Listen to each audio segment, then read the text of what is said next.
আসসালামু আলাইকুম এভরিওয়ান, আপনারা সবাই কেমন আছেন? আই হোপ আপনারা সবাই অনেক ভালো আছেন। আল্লাহর রহমতে আমিও অনেক ভালো আছি। আজকে আমি বানাবো খাসির বট ভুনা বা ভুড়ি ভুনা। স্কিপ না করে পুরো ভিডিওটা দেখতে থাকুন। এখানে আমি নিয়ে নিচ্ছি খাসির বড় ভুড়িটা, ভালো করে চকচকা করে ধুয়ে নিছি। এবার আমি ভুড়িটাকে সিদ্ধ হতে দিব। একটা কড়াইতে কিছু পরিমাণ পানি দিয়ে নিলাম। অন্যদিকে গ্যাসের চুলা অন করে দিয়ে গ্যাসের চুলায় কড়াইটা বসিয়ে দিলাম। এবার ঢাকনা লাগিয়ে দিব সিদ্ধ হওয়ার জন্য। ঢাকনা লাগিয়ে 70% আমি কুক করে নিব, বেশি কুক করব না।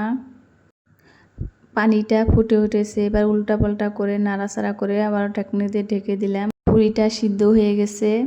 এবার ভালো করে ধুয়ে ঝকঝকা করে ধুয়ে পিস পিস করে কেটে নিচ্ছি। বেশি ছোটও না বেশি বড়ও না, মিডিয়াম সাইজের পিস করেছি। দেখুন বন্ধুরা, এরকম সাইজটা করবেন। এখানে কিছু বাটার মশলা নিয়ে নিচ্ছি কাঁচা লঙ্কা, আদা, রসুন, কুচানো পেঁয়াজ। আদা রসুন ভালো করে বেটে নিব। দেখতে থাকুন, ভিডিওটা অনেক ভালো লাগবে। প্রিয় ভাই ও বোনেরা, আপনারা যেখান থেকে আমার ভিডিওটি দেখছেন, প্লিজ আমার চ্যানেলটিকে সাবস্ক্রাইব করে দিবেন। ভিডিওটিতে একটা লাইক দিয়ে কমেন্ট শেয়ার করবেন। আপনাদের একটা লাইক কমেন্ট আমাকে নতুন ভিডিও বানানোর জন্য উৎসাহিত করে। আদা রসুন কাঁচা লঙ্কা একসাথে ভালোভাবে বেটে নিলাম। এবার বাটিতে নামিয়ে তুলে নিব। এখানে আমি কিছু গুঁড়ো মশলা নিয়ে নিচ্ছি লঙ্কা গুঁড়ো, হলুদ গুঁড়ো, ধনে গুঁড়ো, জিরা গুঁড়ো, গরম মশলা, লবণ, সর্ষের তেল। গোটা মশলাকে ভুঁড়িতে দিয়ে ভালোভাবে হাত দিয়ে মেখে নিচ্ছি। দেখুন বন্ধুরা, সর্ষের তেলও দিয়ে দিচ্ছি এখানে। অন্যদিকে কড়াই নিয়ে নিলাম, মাখানো ভুঁড়ি কড়াইতে দিয়ে দিলাম। ভুঁড়ির পরিমাণ মতো অল্প একটু পানি দিয়ে দিলাম। এবার আলতো হাতে নাড়াচাড়া করে ঢাকনা লাগিয়ে গ্যাসের চুলায় বসিয়ে দিব সিদ্ধ হওয়ার জন্য।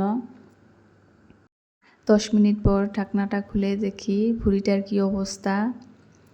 ভুঁড়িটার ঝোলটা ফুটে উঠেছে। খুন্তি দিয়ে নাড়াচাড়া করে নিলাম। আরও 10 মিনিট কুক হওয়ার জন্য ঢাকনাটা লাগিয়ে দিব।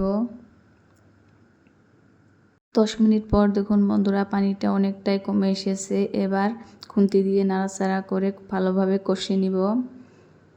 এই সময় কষে নিলে বন্ধুরা, ভুঁড়ির ভিতর যে একটা স্মেল থাকে, সেই স্মেলটা আর আসবে না, দুর্গন্ধটা আর পাবেন না। খুব ভালোভাবে কষে নিতে হবে।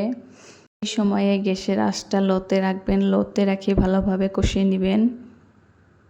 3 মিনিট পর্যন্ত আমি ভালোভাবে কষে নিলাম। দেখুন বন্ধুরা, কালারটা অনেকটাই চেঞ্জ হয়েছে। এই সময় আমি 1 কাপ পরিমাণ গরম পানি দিয়ে দিব। গরম পানি দিয়ে সিদ্ধ করলে অনেকটা নরম হয়। গরম পানিটা দিয়ে খুন্তি দিয়ে নাড়াচাড়া করে 10 মিনিটের মতো কুক করে নিব। ঢাকনাটা লাগিয়ে দিয়ে হাই হিটে।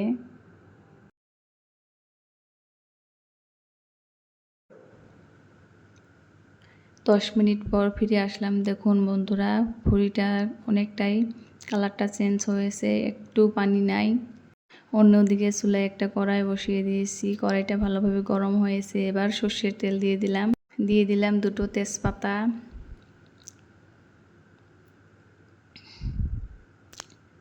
এবার কুচনো পেঁয়াজ দিয়ে দিব। কুচনো পেঁয়াজ দিয়ে নাড়াচাড়া করে গোটা জিরে দিয়ে দিব। নাড়াচাড়া করে ফোড়নটা ভালোভাবে আনব। খুন্তি দিয়ে ভালোভাবে নাড়াচাড়া করে নিব।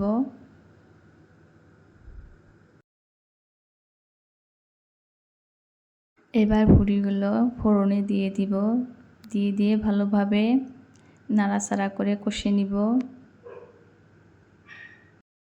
অনেককে দেখা যায় ভুঁড়ি একটু মাখো মাখো ঝোল রাখে, কিন্তু আমার ক্রিসপিটা খেতে ভালো লাগে। উপর থেকে দেখতে ক্রিসপি, কিন্তু খেতে অনেকটাই নরম হয়। এই টাইপেরটা আমার খেতে খুব ভালো লাগে। ভাতের সাথে 1 বাটি যদি ভুঁড়ি হয়, অনেকটাই মজে যায়। ফাইনালি আমার ভালোভাবে কষানো হয়েছে। এবার উপর থেকে কিছু গরম মশলা দিয়ে 2-1 মিনিট পর্যন্ত নাড়াচাড়া করে কষিয়ে নিব।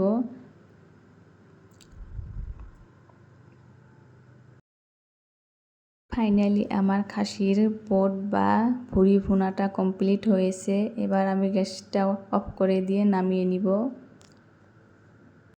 দেখুন বন্ধুরা, উপর থেকে একদম ক্রিস্পি হয়েছে, কিন্তু খেতে একদমই নরম। গ্যাসটা অফ করে দিয়ে নামিয়ে নিব। আপনাদের যদি আমার ভিডিওটির কোনো অংশ ভালো লাগে প্লিজ লাইক, কমেন্ট, শেয়ার করবেন। সুস্থ থাকুন, ভালো থাকুন। দেখা হচ্ছে পরবর্তী ভিডিওতে। আল্লাহ হাফেজ।